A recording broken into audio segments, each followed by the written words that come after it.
നമസ്കാരം. നമ്മൾ ഇന്ന് ചർച്ച ചെയ്യുന്ന വിഷയം കലാപഠനത്തിൻ്റെ വിവിധ മേഖലകൾ സംബന്ധിച്ചാണ്. നമുക്കറിയാം, ക്ലാസ് മുറികളിൽ കലാപഠനത്തിൻ്റെ 5 മേഖലകളാണ് നമ്മൾ വിനിമയം ചെയ്യുന്നത്. ഒന്ന് ചിത്രകല, സംഗീതം, നൃത്തം, നാടകം, സിനിമ. ഈ 5 മേഖലകൾ. ഈ 5 മേഖലകളുമായി ബന്ധപ്പെട്ടുള്ള പഠന ഉദ്ദേശങ്ങൾ നമുക്കൊന്ന് ചർച്ച ചെയ്യേണ്ടതുണ്ട്. കൂടാതെ ഈ ഓരോ മേഖലയിലെയും വിവിധ വിഭാഗങ്ങൾ എന്തൊക്കെയാണ് എന്നും ചർച്ച ചെയ്യേണ്ടതുണ്ട്. ഈ വിഷയങ്ങൾ തമ്മിൽ, ഈ മേഖലകൾ തമ്മിലൊരു വലിയ സാദൃശ്യം, പഠന ഉദ്ദേശങ്ങൾ ഏകദേശം എല്ലാത്തിലും ഒന്നാണ്. അതിൻ്റെ വിവിധ വിഭാഗങ്ങളിലും ഏകദേശം സാമ്യതയുണ്ട്. പഠന ഉദ്ദേശങ്ങളിൽ ചിത്രകലയുടെ പഠന ഉദ്ദേശങ്ങളിൽ ഒന്നാമത് രചനയുടെ വിവിധ ഘട്ടങ്ങൾ മനസ്സിലാക്കുന്നതിനും ചിത്രരചനയിൽ ഏർപ്പെടുന്നതിനും എന്നാണ്. അപ്പോൾ ചിത്രരചനയുമായി ബന്ധപ്പെട്ട വിവിധ ഘട്ടങ്ങൾ മനസ്സിലാക്കണം, കുട്ടി ചിത്രരചന നടത്തണം. ഈ പഠനോദ്ദേശത്തിൽ നമ്മൾ സംഗീതത്തിലേക്ക് നോക്കിയാൽ എങ്ങനെയായിരിക്കും ഉണ്ടാവുക? സംഗീതത്തിൻ്റെ വിവിധ ഘട്ടങ്ങൾ മനസ്സിലാക്കുന്ന, ആലാപനത്തിൻ്റെ വിവിധ ഘട്ടങ്ങൾ മനസ്സിലാക്കുന്നതിനും സംഗീത ആലാപനം നടത്തുന്നതിനും. അങ്ങനെയാണെങ്കിൽ നാടകത്തിൽ എന്തൊക്കെയായിരിക്കും? നാടകത്തിൻ്റെ വിവിധ ഘട്ടങ്ങൾ മനസ്സിലാക്കുക, നാടകത്തിൽ ഏർപ്പെടുക. ഇങ്ങനെ ഈ പറയുന്ന പഠനോദ്ദേശങ്ങൾക്കെല്ലാം പരസ്പരം സാമ്യമുണ്ട്. അപ്പോൾ നമ്മൾ ചിത്രകലയുടെ പഠനോദ്ദേശങ്ങൾ ഏകദേശം ഒന്ന് മനസ്സിലാക്കിയാൽ, അതിൻ്റെ വിവിധ വിഭാഗങ്ങൾ മനസ്സിലാക്കിയാൽ നമുക്ക് വളരെ ഈസിയായി മറ്റ് 4 വിഷയങ്ങളുടെയും ഈ പഠനോദ്ദേശങ്ങളും അതിൻ്റെ വിഭാഗങ്ങളും ഒക്കെ നമുക്ക് ഓർത്തെടുത്ത് എഴുതാൻ പറ്റുന്നതാണ്. ഞാനിപ്പോൾ വിശദമായി പറഞ്ഞ ചിത്രകലയുമായി ബന്ധപ്പെട്ടാണ്. അതിൽ നിന്ന് ചിത്രകല എന്നുള്ള വാക്ക് മാറ്റി നാടകമാക്കിയാലും സംഗീതമാക്കിയാലും ഈ പറഞ്ഞ ആശയങ്ങളിലേക്ക് നമ്മൾ എത്തിച്ചേരും എന്നർത്ഥം. ചെറിയ വ്യത്യാസങ്ങൾ ഉണ്ടാവും കേട്ടോ. ചിത്രകലയുടെ പഠനാശയത്തിൽ, പഠന ഉദ്ദേശങ്ങളിൽ ആദ്യം പറയുന്നത് ചിത്രരചനയുടെ വിവിധ ഘട്ടങ്ങൾ മനസ്സിലാക്കുന്നതിനും ചിത്രരചനയിൽ ഏർപ്പെടുന്നതിനും എന്ന് പറഞ്ഞാൽ, ഒരു ചിത്രരചനയുടെ തുടക്കം മുതൽ, ഇത് പറയാനുള്ള കാരണം ഞാനൊരു ഉദാഹരണം പറയാം. അതിൻ്റെ എല്ലാ ഘട്ടങ്ങളും കുട്ടിക്ക് ധാരണ ഉണ്ടാവുകയും കുട്ടി ചിത്രം രചിക്കുകയും വേണം. അപ്പോൾ അതിൻ്റെ എങ്ങനെയായിരിക്കും? പേപ്പറിൽ പെൻസിൽ ഉപയോഗിച്ചാണ് കുട്ടി ചിത്രം വരയ്ക്കുന്നതെങ്കിൽ പേപ്പറുകളെക്കുറിച്ച് കുട്ടിക്ക് ധാരണ ഉണ്ടാവണം. അതിനുപയോഗിക്കുന്ന വിവിധ പെൻസിലുകളെക്കുറിച്ച് കുട്ടിക്ക് ധാരണ ഉണ്ടാവണം. ആദ്യം എങ്ങനെയാണ് രൂപരേഖ വരയ്ക്കേണ്ടതെന്ന് ധാരണ ഉണ്ടാവണം. എങ്ങനെയാണ് കൺസെപ്റ്റിനെ, ഒരു ആശയത്തെ വിഷ്വലിലേക്ക്, ദൃശ്യത്തിലേക്ക് മാറ്റുന്നത് എങ്ങനെയാണെന്ന് കുട്ടിക്ക് ധാരണ ഉണ്ടാവണം. അപ്പോൾ അതിൻ്റെ എല്ലാ ഘട്ടങ്ങളെയും കുറിച്ച് കുട്ടിക്ക് ധാരണ ഉണ്ടാവുകയും കുട്ടി ചിത്രരചന നടത്തുകയും ചെയ്യും. കുട്ടി ഒരു ചിത്രം പെയിൻറ് ചെയ്യുകയാണെങ്കിൽ ആദ്യം പേപ്പറിൽ പെൻസിൽ കൊണ്ട് വരയ്ക്കണം. അതിനുശേഷം അതിനകത്ത് ഓരോ ഭാഗങ്ങൾ കൃത്യമായി നിറവിടണം. അങ്ങനെ ഇട്ടിട്ട് ഫിനിഷ് ചെയ്യണം. ഇങ്ങനെ ഒരു ചെറിയ ധാരണ കുട്ടിക്ക് ഉണ്ടാവണം. ഇതിനെ നമ്മൾ സംഗീതത്തിലാക്കുമ്പോൾ എങ്ങനെയാണ് സംഭവിക്കുക? സംഗീതത്തിൻ്റെ ഒരു ആലാപനത്തിൻ്റെ വിവിധ ഘട്ടങ്ങൾ മനസ്സിലാക്കണം, സംഗീതം കുട്ടി ഉപയോഗിക്കണം. രണ്ടാമത്തത് വിവിധങ്ങളായ രചനാരീതികൾ പരിചയപ്പെടുന്നതിനും ധാരണകൾ നേടുന്നതിനും. എന്താണ് വിവിധങ്ങളായ രചനാരീതികൾ? ചിത്രരചനയിൽ ഒട്ടേറെ രചനാരീതികളുണ്ട്.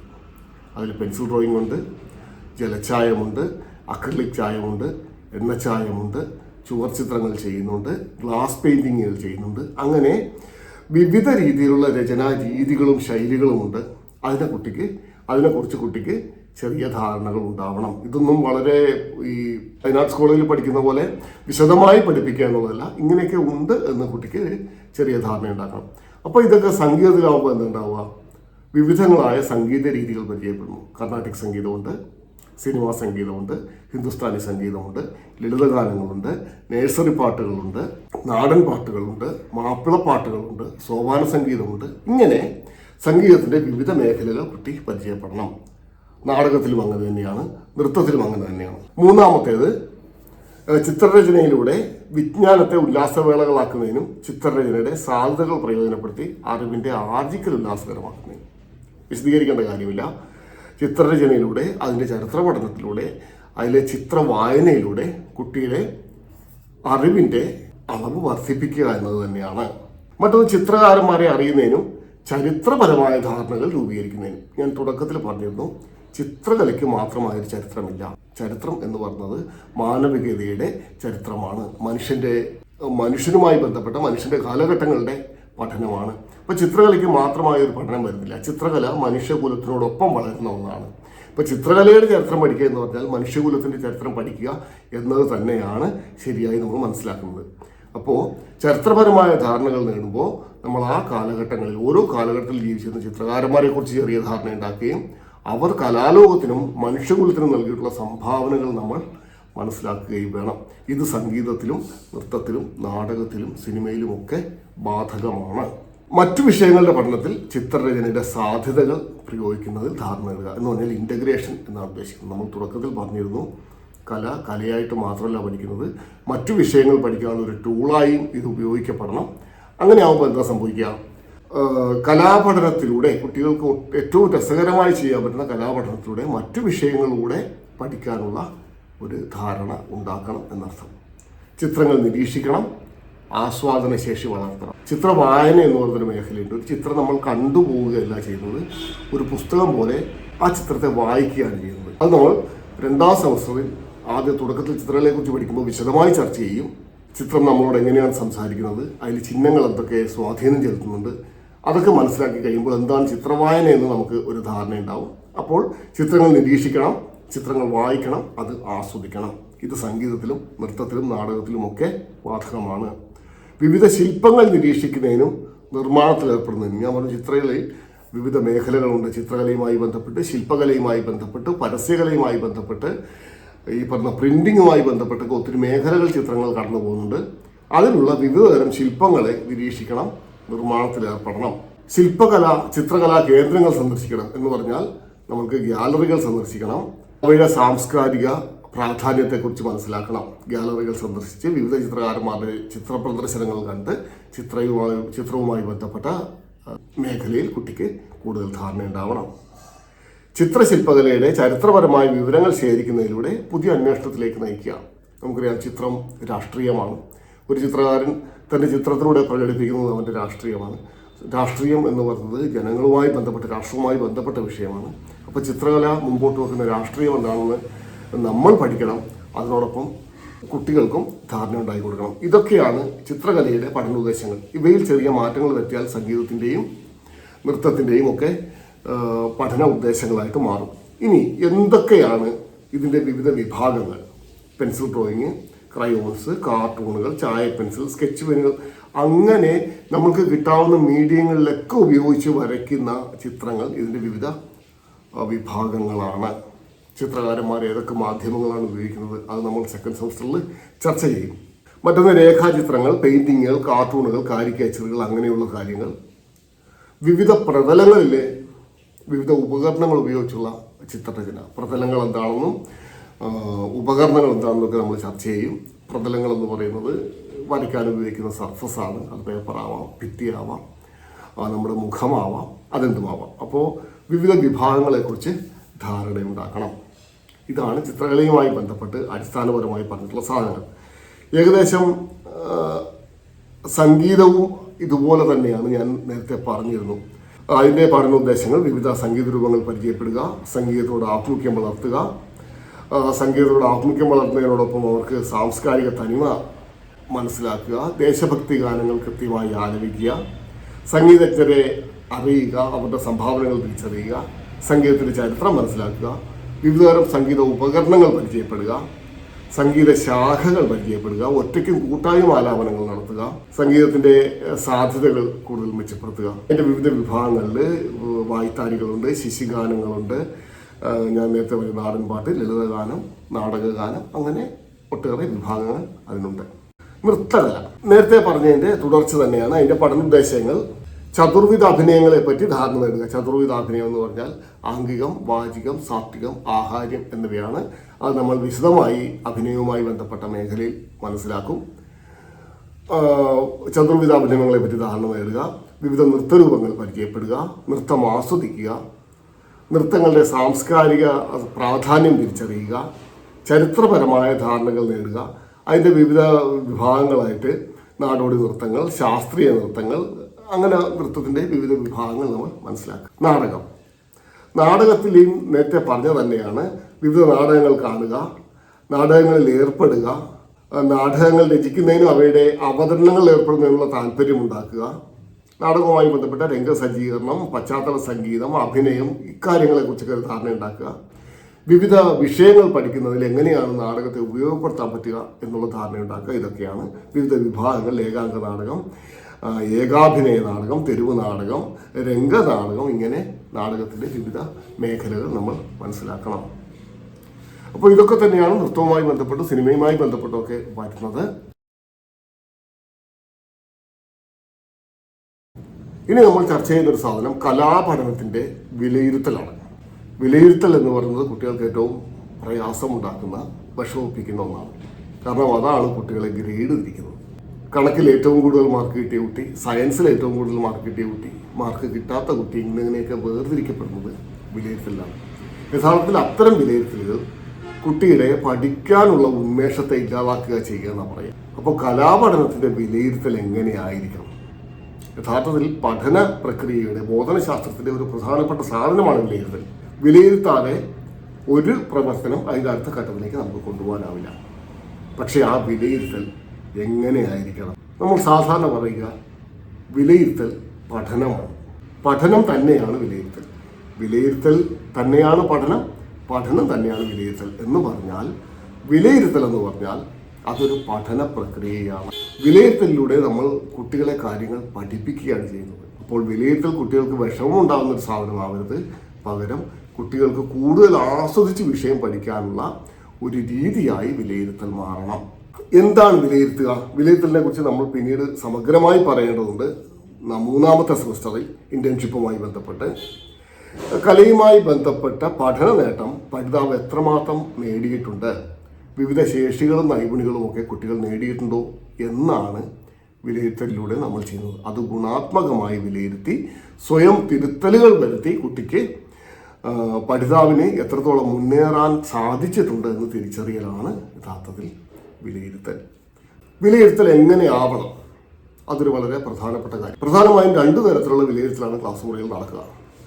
അതിലൊന്ന് ക്ലാസ് മുറിയിൽ പഠന പ്രക്രിയയോടൊപ്പമുള്ള നിരന്തരമുള്ള വിലയിരുത്തൽ, കണ്ടിന്യൂസ് ആൻഡ് കോംപ്രിഹെൻസീവ് ഇവാലുവേഷൻ എന്നാണ് നമ്മൾ പറയുക. തുടർച്ചയുള്ള സമഗ്രമായ വിലയിരുത്തൽ, അതാണ് യഥാർത്ഥത്തിൽ ഏറ്റവും പ്രധാനപ്പെട്ട വിലയിരുത്തൽ. മറ്റൊന്ന് പ്രകടന വിലയിരുത്തൽ അഥവാ പെർഫോമൻസിൻ്റെ വിലയിരുത്തൽ. അപ്പോൾ എങ്ങനെയാണ് നമ്മൾ പ്രക്രിയ ഈ CE വിലയിരുത്തൽ നടത്തുക? പഠന പ്രക്രിയ നിർവഹിക്കുന്ന വേളയിൽ നമ്മുടെ നിരീക്ഷണം, പഠിതാവിൻ്റെ പ്രകടനം, കലാപഠനവുമായി ബന്ധപ്പെട്ട വിവരശേഖരണം, പ്രവർത്തനങ്ങളിലുള്ള കുട്ടിയുടെ പങ്കാളിത്തം, ഇതൊക്കെ ഈ നിരന്തര വിലയിരുത്തലിൽ നമ്മൾ നോക്കാറുണ്ട്. അതിന് ഉപയോഗിക്കുന്ന സൂചനകൾ എന്തൊക്കെയാണ്? പ്രവർത്തനങ്ങളിലെ പങ്കാളിത്തം, കുട്ടി നേടിയിട്ടുള്ള ആശയധാരണ ശേഷികൾ ആർജിക്കൽ, കുട്ടിയുടെ പ്രകടനം എങ്ങനെയാണ്, അത് കുട്ടി എങ്ങനെയാണ് രേഖപ്പെടുത്തിയിരിക്കുന്നത് എന്നൊക്കെ നോക്കിയിട്ട് നമ്മൾ കുട്ടിയെ വിലയിരുത്തും. പിന്നെ പ്രധാനപ്പെട്ട പഠന തെളിവുകളൊന്ന് കുട്ടിയുടെ കലാപഠനത്തിന് ഡയറിയാണ്. ദൈനംദിനം കുട്ടി ക്ലാസ് മുറിയിൽ ചെയ്ത പ്രവർത്തനങ്ങൾ കുറിച്ചു വയ്ക്കുന്ന കുട്ടിയുടെ കലാപഠന ഡയറി. ചിത്രകലയുമായി ബന്ധപ്പെട്ടാണെങ്കിൽ അവൻ്റെ ഡ്രോയിങ് നോട്ട്ബുക്ക്, ഇതൊക്കെ നമുക്ക് വിലയിരുത്തലിന് ഉപയോഗിക്കാം. മറ്റൊന്ന് പോർട്ട്ഫോളിയോയുടെ വിലയിരുത്തലാണ്. ഇപ്പോൾ ഒരു ചോദ്യം ചോദിക്കുകയാണ്, കുട്ടിയുടെ കലാപ്രകടനത്തിൻ്റെ വിലയിരുത്തലിൽ പോർട്ട്ഫോളിയോയ്ക്ക് വളരെ നിർണായകമായ പങ്കുണ്ട്. എന്താണ് കുട്ടിയുടെ കലാപഠനത്തിൻ്റെ പോർട്ട്ഫോളിയോ എന്താണെന്ന് ചോദിച്ചാൽ നമുക്ക് എഴുതാം. പഠനത്തെ സംബന്ധിച്ച് രക്ഷിതാവിനും അധ്യാപകർക്കും ഫീഡ്ബാക്ക് നൽകുന്ന ധർമ്മമാണ് യഥാർത്ഥത്തിൽ പോർട്ട്ഫോളിയോ നിർവഹിക്കുന്നത്. തെളിവാണ്, പഠനത്തിൻ്റെ തെളിവാണ്. അത് അധ്യാപകന് പരിശോധിക്കാം, രക്ഷിതാവിന് പരിശോധിക്കാം. അപ്പോൾ എന്തൊക്കെയാണ് അതിൽ വരുന്നത്? അതിൽ നേരത്തെ പറഞ്ഞ കലാപഠനത്തിലെ ഡയറി അഥവാ നോട്ട് ബുക്ക് വരും. ചിത്രം വരയ്ക്കുന്ന ബുക്കല്ലാതെ അധ്യാപകൻ ക്ലാസ്സിൽ കുട്ടികളോട് സംവദിക്കുന്ന പോയിന്റുകൾ, അത് കുട്ടി കുറിച്ച് വയ്ക്കുന്ന കലാപഠനത്തിൻ്റെ ഡയറി, നിങ്ങൾ ക്ലാസ് മുറിയിൽ ചെയ്യുന്നത് തന്നെ, അതിൻ്റെ നോട്ട് ബുക്ക്. മറ്റൊന്ന് മറ്റ് രചനകൾ. എന്തൊക്കെ രചനകളാണ് ഉണ്ടാവുക? ചിത്രം വരയ്ക്കുന്ന കുട്ടിയാണെങ്കിൽ ചിത്രങ്ങൾ വരച്ചിട്ടുണ്ടാവും. നൃത്തവുമായി ബന്ധപ്പെട്ടുള്ള ഡീറ്റെയിൽസ് കുട്ടി എഴുതി വെച്ചിട്ടുണ്ടാവും. അതിൻ്റെ ചിത്രങ്ങൾ ശേഖരിച്ചിട്ടുണ്ടാവും. ഫോട്ടോഗ്രാഫുകൾ ശേഖരിച്ചിട്ടുണ്ടാവും. കുട്ടി അതുമായി ബന്ധപ്പെട്ട് വർക്ക് ഷീറ്റുകൾ ചെയ്തിട്ടുണ്ടാവും. അപ്പോൾ ഇതൊക്കെ പോർട്ട്ഫോളിയോയുടെ ഉള്ളടക്കമായി വരാം. കലാപഠന ഡയറി, നോട്ട് ബുക്ക്, മറ്റ് രചനകൾ, ചിത്രങ്ങൾ ശേഖരണങ്ങൾ, വർക്ക് ഷീറ്റുകൾ, അവൻ ചെയ്തിട്ടുള്ള സെമിനാറിൻ്റെ പ്രബന്ധങ്ങൾ, അവൻ ചെയ്തിട്ടുള്ള അസൈൻമെൻറ്റുകൾ, ഇതൊക്കെ പോർട്ട്ഫോളിയോയുടെ ഭാഗമായി നമുക്ക് പരിഗണിക്കാം. മറ്റൊന്ന് അധ്യാപകരുടെ ടീച്ചിങ് മാനുവലാണ്. അത് നിങ്ങൾ ഇതുവരെ ചർച്ച ചെയ്തിട്ടില്ലാത്തൊരു വിഷയമാണ്. 3ാം സെമസ്റ്ററിലാണ് ചർച്ച ചെയ്യുക. ടീച്ചിങ് മാനുവൽ എന്ന് പറഞ്ഞാൽ അധ്യാപകൻ ഒരു ക്ലാസ് മുറിയിലേക്ക് പോകുമ്പോൾ എന്തൊക്കെ കാര്യങ്ങളാണ് ആ ക്ലാസ് മുറിയിൽ അന്ന് ചെയ്യേണ്ടത്, കുട്ടി എന്തൊക്കെ ശേഷികൾ നേടണം, കുട്ടിക്ക് എന്തൊക്കെ ആശയധാരണ ഉണ്ടാവണം, കുട്ടി ക്ലാസ് മുറിയിൽ എന്തൊക്കെ ചെയ്യണമെന്നത് സമഗ്രമായി തയ്യാറെടുത്ത് എഴുതിക്കൊണ്ടുപോകുന്ന, ക്ലാസ് മുറിയിൽ കൊണ്ടുപോകുന്ന ഒരു നോട്ടിനെയാണ് ടീച്ചിങ് മാനുവൽ എന്ന് പറയുന്നത്. ഈ ടീച്ചിങ് മാനുവൽ 2 കോളമുണ്ട്. ഒന്ന് പ്രക്രിയയുടെ കോളവും രണ്ടാമത്തെ കോളം വിലയിരുത്തലും. എന്ന് പറഞ്ഞാൽ ക്ലാസ് മുറിയിൽ ടീച്ചർ ചെയ്യുന്ന പ്രവർത്തനങ്ങളൊക്കെ ക്രമമായി എഴുതി വെക്കുകയും അത് ക്ലാസ് മുറിയിൽ ടീച്ചർ ചെയ്യുകയും ചെയ്യുമ്പോൾ അതിൽ നിന്ന് കുട്ടിക്കുണ്ടാവുന്ന മാറ്റങ്ങൾ, കുട്ടിയുടെ മനസ്സിലാക്കലുകൾ ഒക്കെ ടീച്ചർ രണ്ടാമത്തെ കോളത്തിൽ എഴുതി വെക്കും. ഈ കോളം പ്രക്രിയയുടെ ഇപ്പുറത്ത് എഴുതുന്ന വിലയിരുത്തൽ കോളം ഏറ്റവും മികച്ച വിലയിരുത്തൽ രേഖകളിലൊന്നാണ്. താനൊരു കാര്യം ചെയ്യിക്കുമ്പോൾ കുട്ടികൾ എത്രത്തോളം മനസ്സിലാക്കി, ഓരോ കുട്ടിയും ഇൻഡിവിജ്വലി എത്രത്തോളം മനസ്സിലാക്കിയെന്ന് ടീച്ചറോട് കുറിച്ച് വെക്കുകയും അത് കുട്ടിയുടെ വിലയിരുത്തേണ്ട സമയത്ത് ഉപയോഗിക്കുകയും ചെയ്യും. അപ്പോൾ ടീച്ചിങ് മാനുവൽ ഒരു മികച്ച ടൂളാണെന്ന് പറഞ്ഞതിൻ്റെ കാരണം അതാണ്. പിന്നെ മറ്റൊന്ന് യൂണിറ്റ് തല വിലയിരുത്തലാണ്. യൂണിറ്റ് തലത്തിൽ ടെക്സ്റ്റ് ബുക്ക് ഉണ്ട്. ഓരോ യൂണിറ്റും വിനിമയം ചെയ്ത് കഴിയുമ്പോൾ ആ യൂണിറ്റ് തലത്തിൽ ടീച്ചർ ചോദ്യങ്ങളും ഉത്തരങ്ങളൊക്കെ വെച്ചിട്ട് ഒരു വിലയിരുത്തൽ നടത്തും. പിന്നെ നമ്മുടെ സാധാരണ 3 ടേമിലെ പരീക്ഷ, ആ 3 ടേമിലെ പരീക്ഷയിലും അതുമായി ബന്ധപ്പെട്ടുള്ള വിലയിരുത്തൽ നടത്തും. അപ്പോൾ നമ്മൾ വിലയിരുത്തലിന് വേണ്ടി പ്രത്യേക ഫോർമാറ്റ് ഷീറ്റ് ഉപയോഗിക്കും. അതിന് ഗ്രേഡിംഗ് രീതിയാണ് അവലംബിക്കുന്നത്. അത് 3 ടേമുകളുടെയും CET നമ്മൾ വാർഷിക ക്രോഡീകരണം നടത്തണം. അത് മാത്രമല്ലാതെ സാമൂഹിക വൈകാരിക മേഖലകളിൽ ഗുണപരമായ രേഖപ്പെടുത്തലുകൾ കൂടെ ഫോർമാറ്റിൽ ഉൾപ്പെടുത്തണം. അപ്പോൾ എത്രയൊക്കെ വിലയിരുത്തലുകൾ നടക്കും? പ്രധാനമായും ക്ലാസ് മുറിയിൽ നടക്കുന്ന CE വിലയിരുത്തൽ നടക്കും. മറ്റൊന്ന് സിയുടെ ഭാഗമായിട്ട് അവരുടെ പോർട്ട്ഫോളിയോയുടെ വിലയിരുത്തൽ നടത്തും. അതിനുശേഷം നമ്മൾ യൂണിറ്റ് തല വിലയിരുത്തൽ നടത്തും. അതിനുശേഷം പേയ്മെൻറ്റ് ഇവാലുവേഷൻ നടത്തും. ഇതിൻ്റെയൊക്കെ കൺസോൾട്ടേഷൻ വാർഷിക ഫോർമാറ്റിൽ നമ്മൾ ഉൾപ്പെടുത്തും. അപ്പോൾ ഇങ്ങനെയാണ് ഒരു കുട്ടിയെ സമഗ്രമായി നമ്മൾ വിലയിരുത്തുക. കലാപഠനത്തിലൂടെ കുട്ടിയുടെ ബഹുമുഖ ബുദ്ധിയുടെ വികാസം ഉറപ്പാക്കൽ എന്നതാണ് അടുത്തതായി നമ്മൾ ചർച്ച ചെയ്യുന്ന ഒരു ആശയം. ഞാൻ നേരത്തെ പറഞ്ഞിട്ടുണ്ട്, പഠനം എന്നത് കുട്ടിയുടെ ബഹുമുഖ ബുദ്ധിയുടെ വികാസമാണ്. എന്താണ് ബഹുമുഖ ബുദ്ധി എന്ന് പറഞ്ഞ സിദ്ധാന്തം? മനുഷ്യബുദ്ധിക്ക് ബഹുമുഖങ്ങൾ ഉണ്ട് എന്ന് ഹേവാർഡ് ഗാർഡ്നർ എന്ന് പറയുന്ന ശാസ്ത്രജ്ഞൻ സിദ്ധാന്തിച്ചിട്ടുണ്ട്. അപ്പോൾ അവിടെ 1 മാർക്കിന് ഒരു ചോദ്യം പ്രതീക്ഷിക്കാം. ബഹുമുഖ ബുദ്ധി എന്ന പറയുന്ന തത്വത്തിൻ്റെ ഉപജ്ഞാതാവ് ആരാണ്? ഹേവാർഡ് ഗാർഡ്നർ ആണ് എന്ന് മനസ്സിലാക്കുക. അദ്ദേഹം പറഞ്ഞത് മനുഷ്യൻ്റെ തലച്ചോറ് മുൻകാലങ്ങളിലെ പോലെ കരിക്കുലർ കോ കരിക്കുലർ എന്ന രീതിയിൽ 2ആയിട്ട് വിഭജിച്ചിട്ടുള്ളതൊന്നുമല്ല. പകരം ഓരോ ഇടങ്ങളിലും തലച്ചോറിൻ്റെ വിവിധ ഭാഗങ്ങളിൽ വിവിധ ബുദ്ധികൾ രൂപപ്പെട്ടിട്ടുണ്ട്. ഏകദേശം 9 എണ്ണത്തോളം ഉണ്ട്. എല്ലാം ഇപ്പോൾ പറയില്ല, കൺഫ്യൂഷനാവും. 9 തരം ബുദ്ധികളുണ്ട് ബഹുമുഖ ബുദ്ധിയിൽ. അതിൽ ചില ബുദ്ധികൾ നേരിട്ട് കലാപഠനവുമായി ബന്ധപ്പെടുന്നതാണ്. ഈ ബഹുമുഖ ബുദ്ധിയുടെ വികസിപ്പിക്കലിനെയാണ്, അല്ലെങ്കിൽ പഠനം എന്നത് ഈ ബഹുമുഖ ബുദ്ധിയുടെ വികാസമാണ്. ക്ലാസ് മുറിയിൽ നമ്മൾ ദൈനംദിനം ചെയ്യുന്ന എല്ലാ പ്രവർത്തനങ്ങളും ബഹുമുഖ ബുദ്ധിയുടെ വളർച്ചയ്ക്ക് വേണ്ടിയുള്ളതാണ്. അപ്പോൾ കലാപഠനത്തിൽ ബഹുമുഖ ബുദ്ധിയുടെ വളർച്ചയ്ക്ക് ഏറ്റവും പ്രയോജനകരമായ പ്രവർത്തനങ്ങൾ കലാപഠനവുമായി ബന്ധപ്പെട്ടുള്ള പ്രവർത്തനങ്ങളാണെന്ന് ഹേവാർഡ് ഗാർഡ്നർ പ്രത്യേകം പറയുന്നുണ്ട്. ബഹുമുഖ ബുദ്ധിയുടെ വളർച്ചയ്ക്ക് കലാപഠനം വളരെ പ്രധാനപ്പെട്ടതാണ്. ഇതിൽ ചില ബുദ്ധികൾ കലാപഠനവുമായി നേരിട്ട് ബന്ധപ്പെടുന്നതാണ്. അപ്പോൾ അതെന്തൊക്കെയാണെന്ന് നമ്മൾ പരിശോധിക്കാം. അതിൽ ഒന്നാമത്തത് ദൃശ്യസ്ഥലപര ബുദ്ധിയാണ്. ദൃശ്യസ്ഥലപര ബുദ്ധി. ഈ ദൃശ്യസ്ഥലപര ബുദ്ധിയുടെ വികാസം പഠനത്തിലൊരു പ്രധാനപ്പെട്ട സാധനമാണ്. അതിന് എന്തൊക്കെയാണ് നമുക്ക് ചെയ്യാൻ പറ്റുക? ദൃശ്യസ്ഥലപര ബുദ്ധി, വിഷ്വൽ ആർട്ട് സ്പേഷ്യൽ ഇൻ്റലിജൻസ് എന്നാണ് പറയുന്നത്. ദൃശ്യത്തെക്കുറിച്ച് ധാരണ ഉണ്ടാവണം. അതിന് ഏറ്റവും പ്രധാനപ്പെട്ട സാധനം ചിത്രം വരപ്പിക്കുക, നിറം കൊടുക്കുക, ത്രിമാന രൂപങ്ങളും ബിംബങ്ങളും നിർമ്മിക്കുക. ഈ വിവിധ രൂപങ്ങൾ നിർമ്മിക്കാനും ത്രിമാന രൂപങ്ങളൊക്കെ നിർമ്മിക്കുന്നതിനൊക്കെ നമുക്ക് കഴിയുന്നത് ഈ ദൃശ്യസ്ഥലപര ബുദ്ധി നമ്മളിലുള്ളതുകൊണ്ടാണ്. മസ്തിഷ്കത്തിൻ്റെ വലത്തുവശത്തെ അർദ്ധഗോളത്തിലാണ് ദൃശ്യസ്ഥലപര ബുദ്ധിയുടെ സ്ഥാനം. അപ്പോൾ എന്തൊക്കെ നമുക്ക് ചെയ്യാം? ഭൂപടങ്ങൾ വരപ്പിക്കാം, ചാർട്ടുകൾ, ഡയഗ്രം നിർമ്മിക്കാം, ചിത്രങ്ങൾ വരപ്പിക്കാം, പോസ്റ്ററുകൾ നിർമ്മിക്കാം. ഇതൊക്കെ ദൃശ്യസ്ഥലപര ബുദ്ധി വർദ്ധിപ്പിക്കാനുള്ള ഉപായങ്ങളാണ്. ഇപ്പോൾ ക്ലാസ് മുറിയിൽ കുട്ടി ഒരു ചിത്രം വരയ്ക്കുമ്പോൾ, ഒരു പോസ്റ്റർ ചെയ്യുമ്പോൾ ഒക്കെ കുട്ടിയിൽ നേടുന്നത് ദൃശ്യസ്ഥലപര ബുദ്ധിയുടെ ഉദ്ദീപനമാണ്. രണ്ടാമത്തേത് സംഗീതപരമായ ബുദ്ധിയാണ്. അത് കേൾക്കുമ്പോൾ തന്നെ നമുക്കറിയാം.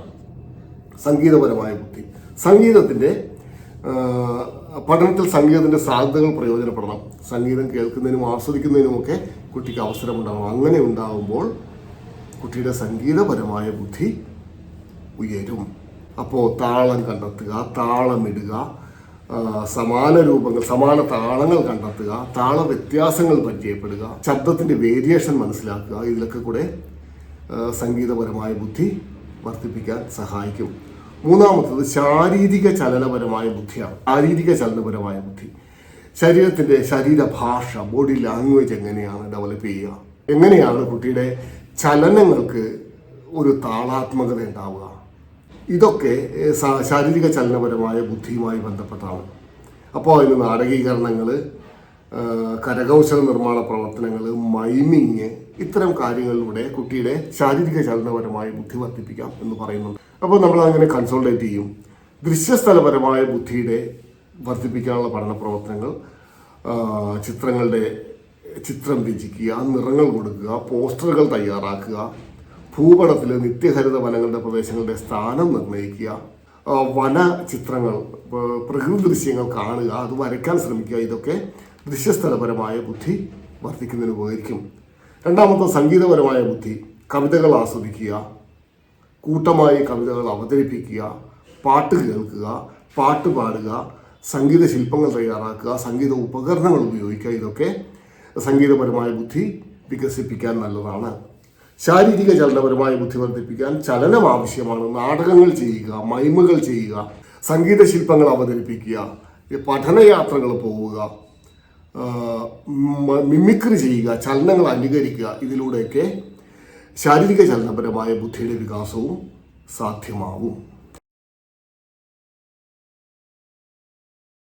അടുത്തതായി ചർച്ച ചെയ്യുന്നത് സ്ഥിരമായി എല്ലാ പരീക്ഷകൾക്കും ചോദിച്ചിട്ടുള്ള ഒന്നാണ്. ഇത് നിങ്ങൾ നിർബന്ധമായും മനസ്സിലാക്കിയിരിക്കണം. അത് പ്രത്യേക പരിഗണന അർഹിക്കുന്ന കുട്ടികൾക്കുള്ള കലാപ്രവർത്തനങ്ങളാണ്. നമുക്കറിയാം, നമ്മുടെ ക്ലാസ് മുറിയിൽ ഇരിക്കുന്ന എല്ലാ കുട്ടികളും ഒരേ ശാരീരിക ഫിസിക്കൽ ഫിറ്റ്നസ് ഉള്ളവരായിരിക്കില്ല. അവർക്ക് പഠനപരമായ പിന്നോക്കാവസ്ഥയുള്ള കുട്ടികളുണ്ട്, ശാരീരികമായ പിന്നോക്കാവസ്ഥയുള്ള കുട്ടികളുണ്ട്. അപ്പോൾ അവരെ നമ്മൾ CWSN കുട്ടികൾ എന്നാണ് പറയുന്നത്, ചൈൽഡ് വിത്ത് സ്പെഷ്യൽ നീഡ്സ്, പ്രത്യേക പരിഗണന അർഹിക്കുന്ന കുട്ടികൾ. കുട്ടികൾക്ക് ചിലതരം വൈകല്യങ്ങൾ ഉണ്ടാവാം. അത് നമ്മൾ മനസ്സിലാക്കുകയും അത് മറികടക്കാനുള്ള പ്രവർത്തനങ്ങൾ ക്ലാസ് മുറിയിൽ നമ്മൾ നിർവഹിക്കുകയും അത് ഏറ്റവും മികച്ച ഒരു പഠന പ്രവർത്തനമാണ്. നമ്മൾ ചെയ്യുന്ന എല്ലാ പഠന പ്രവർത്തനങ്ങളുടെ തയ്യാറെടുപ്പിലും ക്ലാസ് മുറിയിലുള്ള ഇത്തരം പ്രത്യേക പരിഗണന അർഹിക്കുന്ന കുട്ടിക്കുള്ള പ്രവർത്തനങ്ങൾ നിർബന്ധമായും ഉൾപ്പെടുത്തിയിരിക്കണം എന്ന് പറയുന്നുണ്ട്. മുൻകാലങ്ങളൊന്നും അങ്ങനെയില്ല. ഒരു കുട്ടിക്ക് ലേശം കാഴ്ചക്കുറവുണ്ടെങ്കിൽ, ചെറിയ കാഴ്ചക്കുറവായിരിക്കും കേട്ടോ, ചിലപ്പോൾ കുട്ടിക്ക് അധ്യാപിക ബോർഡിൽ ചോക്ക് കൊണ്ട് എഴുതുന്നു, അത് പിറകിലിരിക്കുന്ന ഒരു കുട്ടിക്ക് വ്യക്തമാവുന്നില്ല, പുകഞ്ഞു കാണുന്നു, പക്ഷേ കുട്ടിക്ക് അത് പറയാനാവുന്നില്ല. കുട്ടിയോട് പക്ഷേ അത് പ്രകടിപ്പിക്കുക, അത് എഴുതിയെടുക്കേണ്ട സമയം വരുമ്പോൾ പിന്നിൽ നിന്ന് മുൻപിലേക്ക് വന്ന് മുന്നിൽ നിന്നിട്ടായിരിക്കും എഴുതുന്നത്. സാധാരണഗതിയിൽ പോയി സീറ്റിലിരിക്കണമെന്ന് പറഞ്ഞിട്ട് കുട്ടിയെ ഓടിക്കുക പതിവ്. പക്ഷേ എന്താണ് യാഥാർത്ഥ്യം? കുട്ടിക്ക് പിറകിലത്തെ ബെഞ്ചിലിരിക്കുന്ന കുട്ടിക്ക് ആ എഴുതിയിരിക്കുന്നത് വ്യക്തമാവുന്നില്ല. അത് മനസ്സിലാക്കാൻ ടീച്ചറിന് പറ്റണം. അങ്ങനെയാവുമ്പോൾ ആ കുട്ടിയെ മുൻബെഞ്ചിലിട്ടാൻ ടീച്ചർ സാധിക്കും. അപ്പോൾ പ്രത്യേക ഇത്തരം പഠന വൈകല്യങ്ങളുള്ള കുട്ടികളെ തിരിച്ചറിയുകയും അവർക്ക് ഒരു റെമഡിയൽ ടീച്ചിങ് എന്ന രീതിയിൽ അവർക്കുള്ള കലാപ്രവർത്തനങ്ങൾ നമ്മൾ പ്രത്യേകം നൽകുകയും വേണം. അങ്ങനെയാകുമ്പോഴത്തേക്കാണ് സമഗ്രമായ പഠനം സാധ്യമാവുക. അതിനെന്താണ് ചെയ്യുക? എന്തൊക്കെയാണ് അത്തരം പഠന വൈകല്യങ്ങൾ? അതിന് നമുക്ക് കലാപഠനവുമായി ബന്ധപ്പെട്ട് എങ്ങനെ മറികടക്കാമെന്നാണ് ഞാൻ പറയുന്നത്. ഇത് പ്രധാനപ്പെട്ട ഒരു വിഷയമാണ്, പരീക്ഷകൾക്ക് ചോദിച്ചിട്ടുണ്ട്, ഇനിയും ചോദിക്കുകയും ചെയ്യും. അപ്പോൾ എന്തൊക്കെയാണ് ഈ പഠന വൈകല്യം? പഠന വൈകല്യങ്ങളിൽ ഏറ്റവും പ്രധാനമായി പറയുന്നത് 3 എണ്ണമാണ്. അതിൽ ഒന്നാമത്തേത് ഡിസ്ലെക്സിയയാണ്. ഡിസ്ലെക്സിയ എന്ന് പറഞ്ഞാൽ വായനയുടെ വികാസത്തിലുള്ള ക്രമക്കേടുകളാണ്. വായിക്കാനും വായിക്കുന്ന കാര്യങ്ങൾ ഗ്രഹിക്കുന്നതിലുമുള്ള പ്രശ്നങ്ങൾ. രണ്ടാമത്തത് ഡിസ്ഗ്രാഫിയ. അത് ആ വാക്കിൽ തന്നെ ഉണ്ട്. ഗ്രാഫിയ എന്ന് പറഞ്ഞാൽ ഗ്രാഫിക്സ് ആണ്. എഴുതാനും എഴുതുന്നതിൻ്റെ വികാസത്തിലുള്ള ക്രമക്കേടുകളാണ്. കയ്യക്ഷരത്തിലുള്ള പ്രശ്നങ്ങൾ, അല്ലെങ്കിൽ താൻ എഴുതുന്നത് തനിക്ക് തന്നെയോ മറ്റുള്ളവർക്കോ വായിക്കാൻ പറ്റാത്തത്, സ്വമേധയാ മനസ്സിലാക്കാൻ സ്വന്തം കയ്യക്ഷരം സ്വന്തമായി വായിക്കാനോ കഴിയാതിരിക്കുക, ഇതൊക്കെ ഡിസ്ഗ്രാഫിയയിൽ വരുന്നതാണ്. മൂന്നാമത്തെ ഡിസ്കാൽക്കൂലിയയാണ്. എന്ന് പറഞ്ഞാൽ കണക്ക് കൂട്ടാനുള്ള വൈകല്യം. 2 2 4 എന്ന് തിരിച്ചറിയാൻ പറ്റാതിരിക്കുക, 3 1 4 കിട്ടുമെന്ന് മനസ്സിലാക്കാതിരിക്കുക. ഇത് കുട്ടിയുടെ കണക്കുകളിലെ സാമാന്യ ബോധത്തിലുണ്ടാകുന്ന ഒരു വൈകല്യമാണ്. ഇങ്ങനെയുള്ള കുട്ടികളെ നമ്മൾ എങ്ങനെയാണ് കലാപ്രവർത്തനങ്ങളിലൂടെ മെച്ചപ്പെടുത്തുക. പഠന വൈകല്യമുള്ള കുട്ടികളുടെ പ്രശ്നങ്ങൾ പരിഹരിക്കുന്നതിന് നൽകാവുന്ന കലാപ്രവർത്തനങ്ങൾ എന്തൊക്കെയാണ്? അത് കലയുമായി ബന്ധപ്പെട്ടുള്ള എല്ലാ പ്രവർത്തനങ്ങളും കുട്ടിയുടെ കോൺസെൻട്രേഷൻ വർദ്ധിപ്പിക്കാൻ നല്ലതാണെന്നാണ് പറയുന്നത്. അപ്പോൾ കലയുമായി ബന്ധപ്പെട്ട എല്ലാ പ്രവർത്തനങ്ങളും ഈ പഠന വൈകല്യമുള്ള കുട്ടികൾക്ക് നൽകാവുന്നതാണ്. കുട്ടികളെ കൊണ്ട് ചിത്രങ്ങൾ വരപ്പിച്ച് പെയിൻറ് ചെയ്യിക്കുക, നിറം കൊടുക്കുക, മാതൃകകൾ നിർമ്മിക്കുക, കളിമണ്ണിൽ വാക്സിൽ ഇങ്ങനെ മോഡലുകൾ നിർമ്മിക്കുക, നിറങ്ങളെ ക്രമീകരിക്കുക, ഒരേപോലുള്ള നിറങ്ങൾ ഏതൊക്കെയാണ് എന്നൊക്കെയുള്ള ക്രമീകരണങ്ങൾ നടത്തുക, ICT സാധ്യതകൾ ഉപയോഗിച്ച് ആനിമേഷൻ ഗെയിമുകൾ നൽകുക, തിയേറ്റർ ഗെയിമുകൾ നൽകുക, അവയുടെ നിരീക്ഷണവും ശ്രദ്ധയും സംഘബോധവും ഒക്കെ വർദ്ധിപ്പിക്കാനുള്ള പ്രവർത്തനങ്ങൾ നൽകുക, ചിത്രം രചിക്കുക, പാട്ടുകൾ പാടുക, നൃത്തം ചെയ്യിക്കുക, സംഘകളികളും നൃത്തച്ചുവടുകളൊക്കെ പ്രോത്സാഹിപ്പിക്കുക, ലഘു സംഗീതോപകരണങ്ങൾ അവരെ കൊണ്ട് ഉപയോഗിപ്പിക്കുക, പാട്ട് കേൾക്കാനും ആസ്വദിക്കാനും ഒക്കെ അവസരം കൊടുക്കുക. എന്ന് പറഞ്ഞാൽ ഈ കലയുടെ പ്രവർത്തനങ്ങൾ മുഴുവൻ ഈ മുൻപേ പറഞ്ഞ പഠന വൈകല്യമുള്ള കുട്ടികളുടെ വൈകല്യങ്ങൾ മറികടക്കാനുള്ള റെമഡിയൽ ടീച്ചിങ്ങിൻ്റെ ഭാഗമായി ചെയ്യാവുന്നതാണ്. ഇനി മറ്റു ചില പ്രശ്നങ്ങളുണ്ട്, അതും വളരെ പ്രധാനപ്പെട്ടതാണ്. അതിലൊന്ന് ശ്രവണ വൈകല്യമാണ്, കേൾവിക്കുറവ്, ഹിയറിംഗ് ഇമ്പയർമെൻറ്റ്. അത് കുട്ടിക്കുണ്ടോ എന്ന് തിരിച്ചറിയാൻ തന്നെ ചിലപ്പോൾ പ്രയാസമാണ്.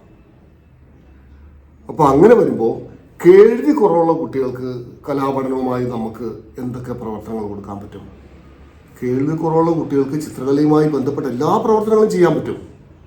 ചിത്രം വരയ്ക്കുക, ചിത്രത്തിന് നിറം കൊടുക്കുക, ആശയത്തെ ചിത്രമാക്കുക, ചിത്രങ്ങൾ വായിച്ച് പുതിയ ആശയ രൂപീകരണം നടത്തുക, അതുപോലെ തന്നെ ശില്പങ്ങൾ നിർമ്മിക്കുക, കളിമണ്ണും വാക്സും ഉപയോഗിച്ച് ശില്പങ്ങൾ നിർമ്മിക്കാം, കൊളാഷ് നിർമ്മിക്കാം, പേപ്പറുകൾ വെട്ടിയൊഴിച്ചുള്ള കൊളാഷുകൾ നിർമ്മിക്കാം, അവർക്ക് നാടകങ്ങൾ ചെയ്യാം, മൈമിങ് പോലുള്ള നിശ്ചല ദൃശ്യങ്ങൾ ചെയ്യാം, ഡാൻസ്, നൃത്തച്ചുവടുകൾ ഇതൊക്കെ ചെയ്യാം. എന്ന് പറഞ്ഞാൽ കേൾവിക്കുറവുള്ള കുട്ടികൾക്ക് ശബ്ദവുമായി നേരിട്ട് ബന്ധമില്ലാത്ത എല്ലാ കലാരൂപങ്ങളും ചെയ്യാൻ പറ്റും. അവരെ ക്ലാസ് മുറിയിൽ നമുക്ക് ചിത്രരചനയുമായി ബന്ധപ്പെട്ടും നാടകവുമായി ബന്ധപ്പെട്ടും നൃത്തവുമായി ബന്ധപ്പെട്ടുമുള്ള എല്ലാ പ്രവർത്തനങ്ങളും കേൾവിക്കുറവുള്ള കുട്ടികൾക്ക് ചെയ്യിക്കാവുന്നതാണ്. രണ്ടാമത്തത് കാഴ്ച വൈകല്യമാണ്, കാഴ്ച കുറവുള്ള കുട്ടികൾ. ലോകാരോഗ്യ സംഘടനയുടെ നിർവചനപ്രകാരം അന്ധത എന്നത് കാഴ്ചയുടെ തീവ്രത 3/60 കുറവായിരിക്കുക എന്നുള്ളതാണ്. അല്ലെങ്കിൽ കാഴ്ചയുടെ മണ്ഡലം 10 ഡിഗ്രിയിലും കുറവായിരിക്കുക. അങ്ങനെയുള്ള കുട്ടികളെയാണ് കാഴ്ചക്കുറവുള്ള കുട്ടികൾ എന്ന് നമ്മൾ പറയുക. അവരുടെ കാഴ്ച വൈകല്യം ഒരു കുട്ടിയുടെ വികാസത്തെ എങ്ങനെ ബാധിക്കുന്നു എന്നത് കാഴ്ച വൈകല്യത്തിൻ്റെ തീവ്രത, വൈകല്യം ബാധിച്ച പ്രായം, ഏത് തരത്തിലുള്ള വൈകല്യമാണ് എന്നുള്ളതിനെയൊക്കെ ആശ്രയിച്ചിരിക്കും. അപ്പോൾ അതിൽ ഇത്തരം കാഴ്ച കുറവുള്ള കുട്ടികൾക്ക് നമ്മൾ എന്തൊക്കെ കലാപ്രവർത്തനങ്ങളാണ് കൊടുക്കാൻ പറ്റുക? ഒന്ന് ആലോചിച്ചാൽ മനസ്സിലാവും.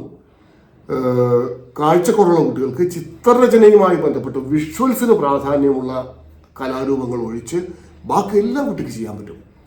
സംഗീതവുമായി ബന്ധപ്പെട്ടുള്ള എല്ലാ മേഖലകളും കുട്ടിക്ക് ചെയ്യാം. പാട്ട് പാടുക, നാടൻ പാട്ടുകൾ പാടുക, വായ്ത്താരികൾ ചൊല്ലുക, സിനിമാ പാട്ടുകൾ പാടുക, ലളിതഗാനം പാടുക, നാടകഗാനം പാടുക, കവിത പാടുക, സംഗീതോപകരണങ്ങൾ ഉപയോഗിക്കുക, ശാസ്ത്രീയ സംഗീതവും സംഗീത ശില്പങ്ങളും ഒക്കെ ചെയ്യുക, കഥാപ്രസംഗങ്ങളും മിമിക്രികളും ചെയ്യുക, ICT സാധ്യത ഉപയോഗിച്ചുള്ള എഡിറ്റിംഗ് ചെയ്യുക. ഇങ്ങനെയൊക്കെയുള്ള പ്രവർത്തനങ്ങളെല്ലാം കാഴ്ച വൈകല്യമുള്ള കുട്ടികൾക്ക് ചിത്രകലയുമായി ബന്ധപ്പെട്ടുള്ളതല്ലാത്ത എല്ലാ പ്രവർത്തനങ്ങളും ചെയ്യാൻ സാധിക്കും. നാടകവുമായി ബന്ധപ്പെട്ട് mono act, role play, radio നാടകം, സ്കിറ്റ്, അവതരണങ്ങൾ തുടങ്ങിയവയൊക്കെ കുട്ടികൾക്ക് ചെയ്യാൻ സാധിക്കും. അപ്പോൾ ഇവിടെ ഞാൻ പറഞ്ഞ പ്രധാനപ്പെട്ട 3 വൈകല്യങ്ങൾ, ഒന്ന് ഡിസ്ഗ്രാഫിയ, ഡിസ്ലെക്സിയ, ഡിസ്കാൽക്കൂലിയ, ഇത് 3 എന്താണെന്ന് പറഞ്ഞു. അതിനോടൊപ്പം കാഴ്ചക്കുറവുള്ള കുട്ടികൾക്ക് കാഴ്ചക്കുറവുള്ള കുട്ടികൾക്ക് കലയുടെ ഏതൊക്കെ മേഖലകളിൽ എന്തൊക്കെ ചെയ്യാൻ പറ്റുമെന്ന് പറഞ്ഞു. അതുപോലെ തന്നെ കേൾവി കുറവുള്ള കുട്ടികൾക്ക് കലാപഠനത്തിൻ്റെ മേഖലയിൽ ഏതൊക്കെ പ്രവർത്തനങ്ങൾ ചെയ്യാൻ പറ്റുമെന്ന് പറഞ്ഞു. ഇത് കുറച്ച് പ്രധാനപ്പെട്ടതാണ്. എല്ലാ പരീക്ഷയ്ക്കും ചോദിച്ചിട്ടുണ്ട്, ഇനിയും പരീക്ഷകൾക്ക് ചോദിക്കാൻ സാധ്യതയുണ്ട്. അതുകൊണ്ട് ഇതൊന്ന് വിശദമായി നിങ്ങൾ കേട്ട് മനസ്സിലാക്കണം എന്ന് ഞാൻ പറയുകയാണ്. പ്രിയപ്പെട്ട കൂട്ടുകാരെ, 1ാമത്തെ യൂണിറ്റ് ഇവിടെ പൂർണ്ണമാവുകയാണ്. ഏകദേശം അതിൻ്റെ എല്ലാ ഏരിയകളും പരമാവധി കൃത്യമായി പറഞ്ഞു തരാൻ ഞാൻ ശ്രമിച്ചിട്ടുണ്ട്. ഏതെങ്കിലും മേഖലയിൽ നിങ്ങൾക്ക് സംശയമുണ്ടെങ്കിൽ മെസ്സേജ് ഇടാം. എൻ്റെ ഫോൺ നമ്പർ ഞാനിതിൽ കൊടുക്കുന്നു. ആ ഫോൺ നമ്പറിൽ വാട്സപ്പിൽ മെസ്സേജ് അയക്കുകയോ അല്ലെങ്കിൽ ഇതിൻ്റെ കമൻറ്റ് ബോക്സിൽ രേഖപ്പെടുത്തുകയോ ചെയ്യുക. വീണ്ടും വിശദമായി പറഞ്ഞുതരാം. ഒന്നാമത്തെ യൂണിറ്റ് പ്രധാനപ്പെട്ടതാണ്. പൊതുപരീക്ഷയിൽ ഏകദേശം 6 മാർക്കിൻ്റെ ചോദ്യങ്ങൾ ഒന്നാമത്തെ യൂണിറ്റിൽ നിന്നുണ്ടാവാം. അതുകൊണ്ട് ഞാൻ ക്ലാസ്സുകൾ വിശദമായി കേൾക്കുക. എന്തെങ്കിലും സംശയമുണ്ടെങ്കിൽ അറിയിക്കുക. ഇന്നത്തെ ക്ലാസ് ഇവിടെ അവസാനിക്കുന്നു. നന്ദി.